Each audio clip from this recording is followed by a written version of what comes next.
Continuamos con la última de las charlas de esta sección de neuroanatomía, con lo que respecta. Perdón. Hay Sí. una ventanita enfrente que dice orden de composición. Tenés un programa abierto encima, ¿eh? A ver, espera.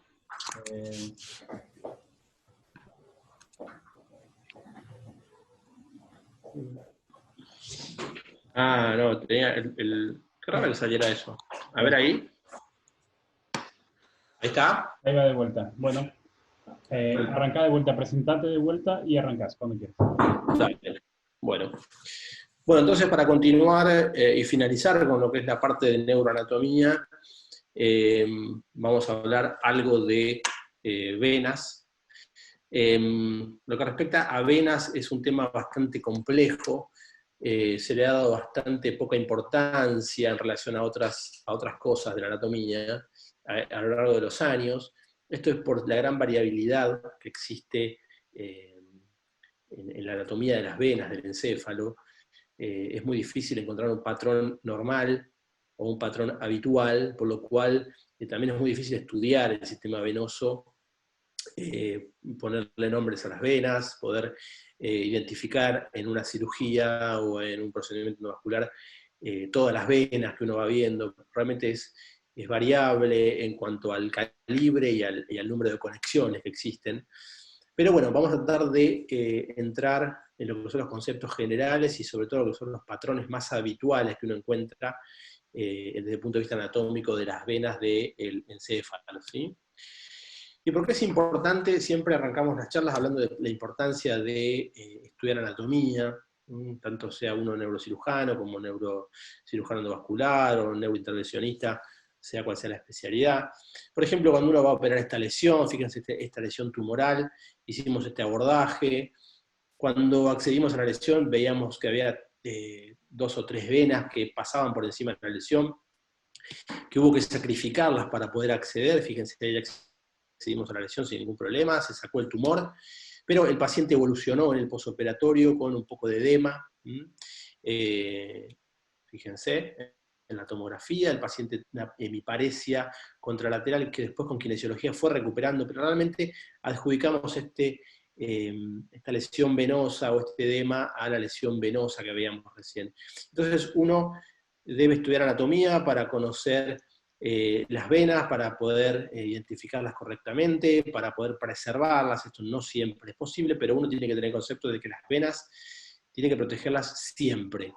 Hay un aforismo en neurocirugía que dice que cuando uno coagula una arteria, sabe exactamente cómo se va a despertar ese paciente, pero cuando uno coagula una vena, no sabe cómo se va a despertar ese paciente, y esto significa que el paciente se puede despertar completamente normal, como si nada, hasta desarrollar un focomotor o un edema cerebral grave que requiere una cardiología descompresiva. Incluso el paciente puede morir a causa del coagulado de una vena. Entonces, tener presente que las venas son estructuras extremadamente importantes que uno debe preservar siempre, porque no sabe realmente cuál puede ser la repercusión exacta.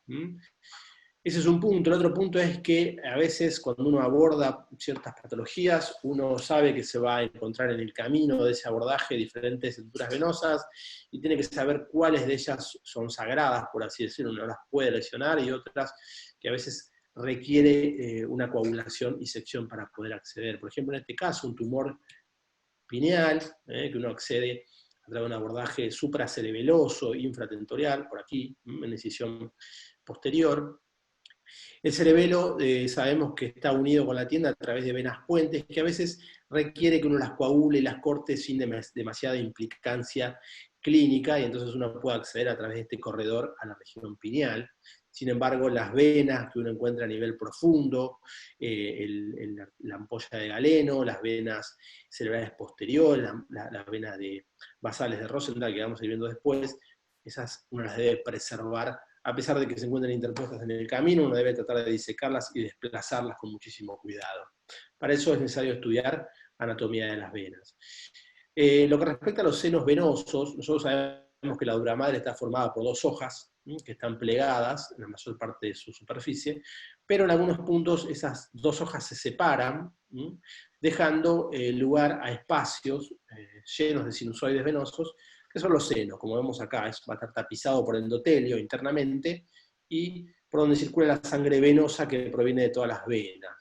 Los senos, en última instancia, van a redirigir la sangre hacia las venas yugulares, en última instancia, que la va a devolver a la circulación general.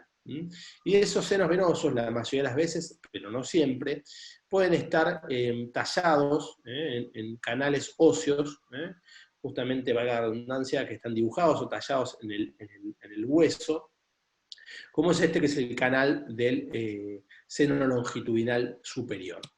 Sucede con muchos senos, pero no con todos.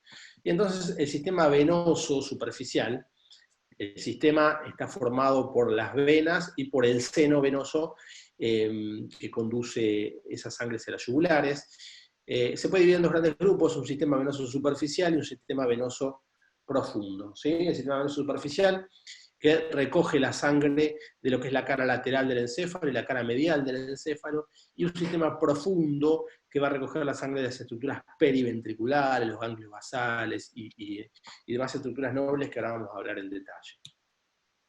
En cuanto a los senos, lo podemos dividir en dos grandes grupos, un grupo de senos impares, que es el seno longitudinal superior, que hablábamos recién, es este que se origina aquí, por delante de la apófisis cristagali, en el foramen ciego, y recorre el surco del seno longitudinal superior en la calota, y desagua o termina en la tórcula o prensa de aerófilo que está por acá atrás. ¿Sí?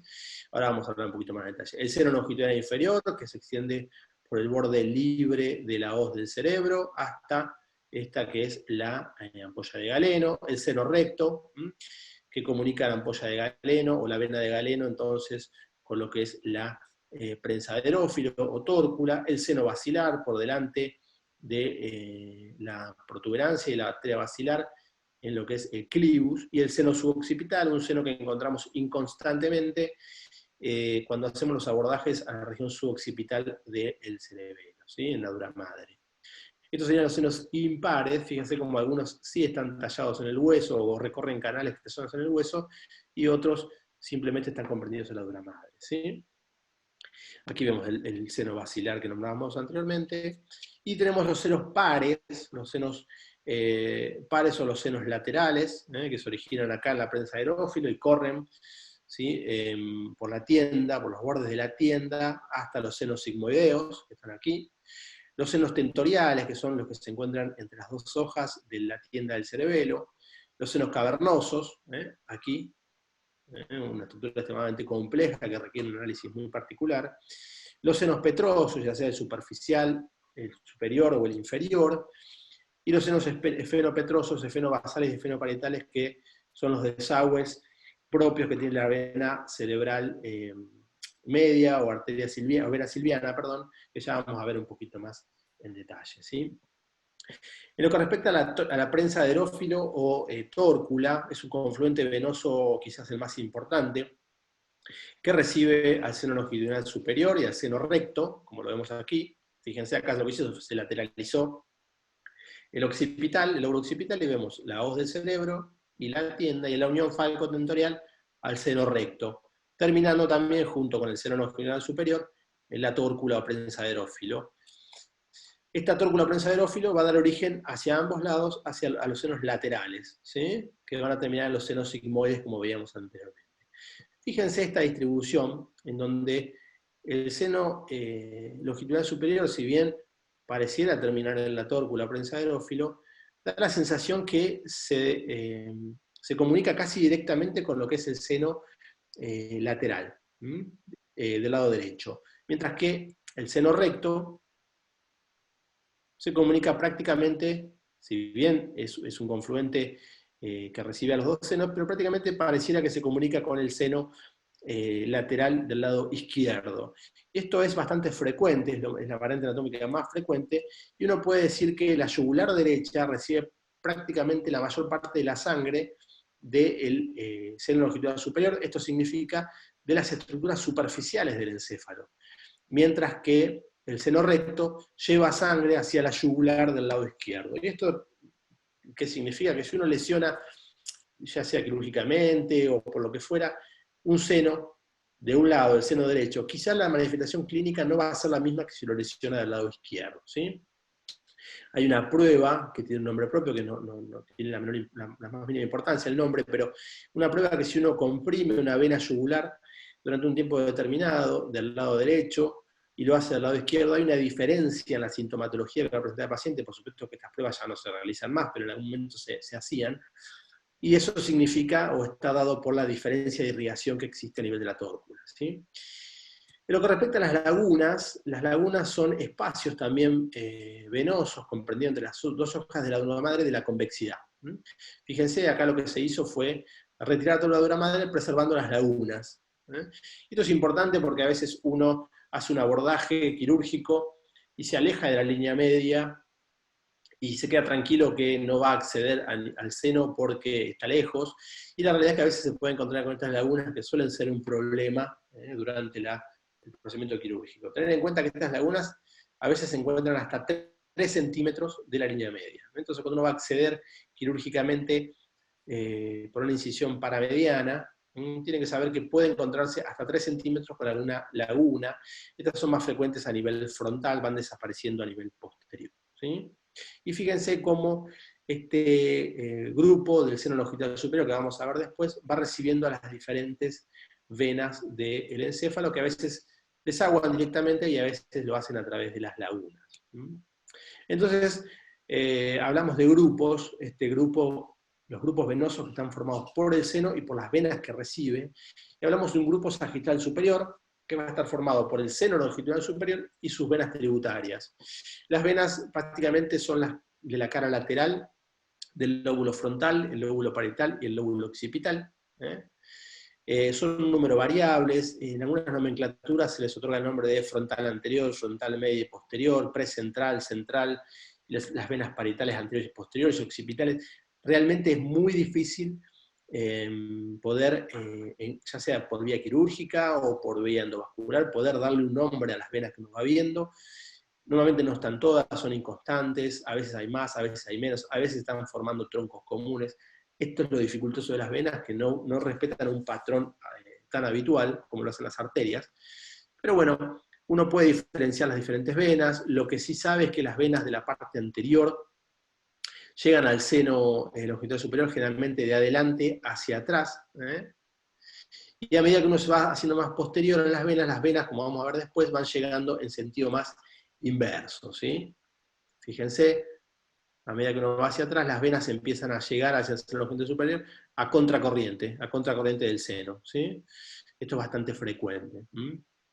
Normalmente uno sabe en quirurgia que el tercio anterior, del seno longitudinal superior es menos elocuente, por así decirlo, uno puede ligarlo y que esto no tenga repercusiones clínicas tan importantes, a pesar de que uno tiene que cuidarlo en todo momento, pero sabemos que los 2 tercios posteriores del seno longitudinal superior, si uno lo liga, lo tiene que ligar o se rompe, lo que fuera, realmente las repercusiones clínicas van a ser bastante devastadoras, ¿sí?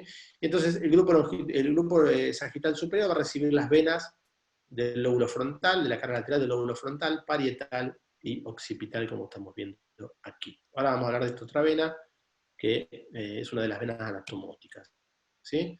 Y fíjense, esta vena, por ejemplo, que viene del lóbulo occipital, esta también, fíjense cómo esta vena llega al seno longitudinal superior a contracorriente, ¿sí? La corriente del flujo de sangre del seno es en este sentido y la vena llega en el sentido inverso. Esto es bastante característico.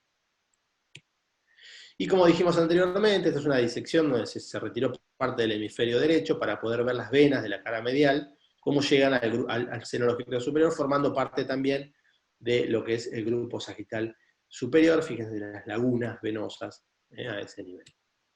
Tenemos otro grupo que es el grupo esfenoidal.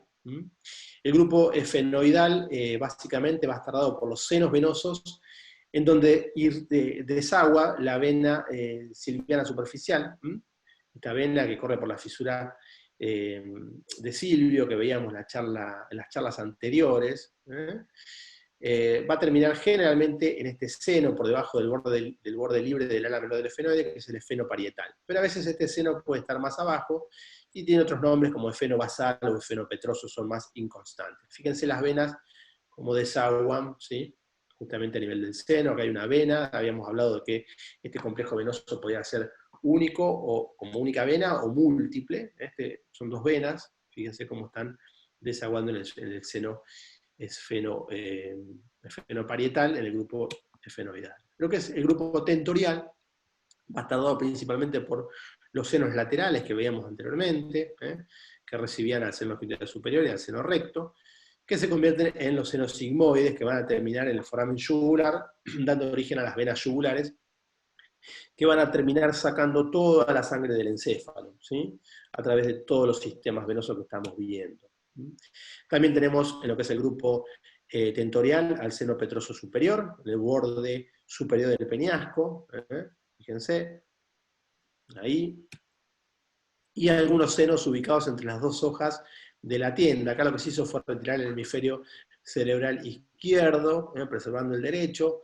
Vemos aquí abajo la tienda, y vemos el seno petroso superior, vemos aquí el seno lateral, y entre las dos hojas de la dura madre del tentorio suele haber senos que se llaman senos tentoriales, donde llegan venitas que van o de la cara superior del cerebelo o de la cara inferior del lóbulo occipital y temporal. Un grupo falcinal, el grupo, falcinal, está dado por los senos que se encuentran en la hoz, ¿sí? Falcinar viene de hoz, y son el seno longitudinal inferior, y el seno recto, que veíamos anteriormente, que termina a nivel de la prensa de erófilo. Estos reciben venas de la parte inferior, de la cara medial del encéfalo, y especialmente lo que es el sistema profundo. Venas, la vena cerebral interna y la vena basal de Rosenthal principalmente, que uniéndose estas dos venas, junto con el seno longitudinal inferior, van a formar la gran vena de Galeno, que va a terminar en el seno recto, ¿sí? Entonces, cuando hablamos de seno recto y grupo falcinar, hablamos de estructuras profundas, ¿sí? De vuelta, seno longitudinal inferior, vena basal de Rosenthal, vena cerebral interna. Todas conforman uniéndose la vena de Galeno, que termina en el seno recto, en la prensa de erófilo. Entonces vemos las venas ventriculares. Yo no voy a entrar en detalle porque corresponde al capítulo de ventrículos, pero sí saber que las paredes del ventrículo, sabemos que están formadas por ganglios basales, tálamo, caudado, cápsula interna, núcleo lenticular, va a estar surcada todas estas estructuras por venas que retiran sangre de estos elementos y lo conducen a la vena cerebral interna. Estos son la vena septal anterior, la septal posterior, fíjense, las venas caudadas anteriores y posteriores. Todas estas venas van a terminar en la vena cerebral interna, que la vemos acá, la vena talamostriada que termina en la vena cerebral interna. Y estas venas cerebrales internas, fíjense, van a terminar uniéndose con las venas basales de Rosenthal, que ahora vamos a hablar, formando la vena de Galeno, ¿sí? Aquí vemos la glándula pineal, vemos los tubérculos cuadrigéminos, vemos las arterias coroidales posteromediales que veíamos anteriormente, ¿sí? Venas cerebrales internas. Las venas cerebrales internas se van a unir con las venas basales de Rosenthal, que son estas que están aquí, que van a traer sangre del lóbulo frontal, de la parte más anterior del lóbulo frontal, la sustancia perforada anterior, se van a unir con las venas silvianas profundas, ¿sí? Y van a recorrer la cisterna crural, junto con la arteria cerebral posterior que veíamos en la charla anterior, la cisterna ambiens, van a recibir venas de la cara temporomedial o temporomesial, ramas hipocampales, venas hipocampales, y van a terminar por detrás de la placa cuadrigeminal, uniéndose con las basales contralaterales y con las venas cerebrales internas, formando la ampolla de Galeno, ¿sí? Las estructuras venosas, si bien de vuelta el concepto que uno tiene es que debe proteger todas las venas, estas venas profundas son las que más repercusiones clínicas tienen cuando uno las lesiona, porque corresponde a irrigación venosa de ganglios basales, tálamo, cápsula interna. Fíjense en este preparado, acá lo que se hizo fue retirar el hemisferio cerebral del lado izquierdo, vemos el cuerpo calloso, que ya charlamos bastante sobre este, cuerpo del cuerpo calloso, esplenio del cuerpo calloso, vemos parte de la arteria pericallosa, vemos la hoz. Y en la unión de la hoz con la tienda, la unión falcotentorial, vemos al seno recto. Y vemos aquí a la ampolla de Galeno, o vena de Galeno, recibiendo dos grandes venas. Por un lado, la vena cerebral interna, que viene del techo del tercer ventrículo, que trae caudada posterior y las venas septales. Y por otro lado tenemos la vena basal de Rosenthal, que llega también a la ampolla de Galeno, aquí la vemos, que viene rodeando al mesencéfalo por la cisterna crural y la ambiens, y tiene o trae sangre venosa de las diferentes estructuras anatómicas que nombrábamos anteriormente. Fíjense entonces, sistema profundo venoso o grupo falcinal. Por último, dos palabras sobre las venas anastomóticas. Hay tres grandes venas anastomóticas, una es la vena de la B, la otra es la vena de Trollard, y la otra es la vena silviana superficial. Realmente hablar de venas es, creo yo, un error, son complejos venosos, a veces pueden estar ausentes, pero lo más frecuente es que estén presentes y a veces pueden ser únicos o múltiples, es decir, contener más ramas. Esta que vemos acá es la rama, la vena de la B, que comunica la vena silviana superficial, que está aquí en la fisura del silvio, la comunica con el seno lateral. Esta vena, para los neurocirujanos, es una, digamos, está interpuesta en algunos abordajes quirúrgicos que nosotros realizamos, pero a pesar de eso nosotros sabemos que esta vena la debemos preservar a como de lugar, ¿sí? A veces uno realmente no puede acceder por vía subtemporal, que es una vía de abordaje que nosotros utilizamos bastante, simplemente por la presencia de venas. Digo simplemente porque la presencia de venas, como la que vemos acá, a veces hace que no podamos acceder aquí. Esta vena, si bien es muy fácil coagularla y cortarla, sabemos que si lo hacemos, el paciente se va a despertar con secuelas neurológicas muy graves. Debemos preservar las venas de la B. Las debemos conocer porque debemos cuidarlas y porque sabemos que están interpuestas en algunos abordajes que nosotros vamos a realizar. Entonces la vena de la B lleva sangre de la vena silviana superficial al seno lateral, ¿sí? Como vemos acá.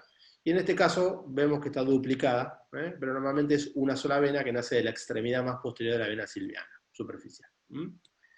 La otra gran vena anastomótica es la vena de Trollard. La vena de Trollard comunica la vena silviana superficial, la comunica con el seno longitudinal superior. Fíjense, a modo de puente, al que también van llegando otras pequeñas venas de la convexidad.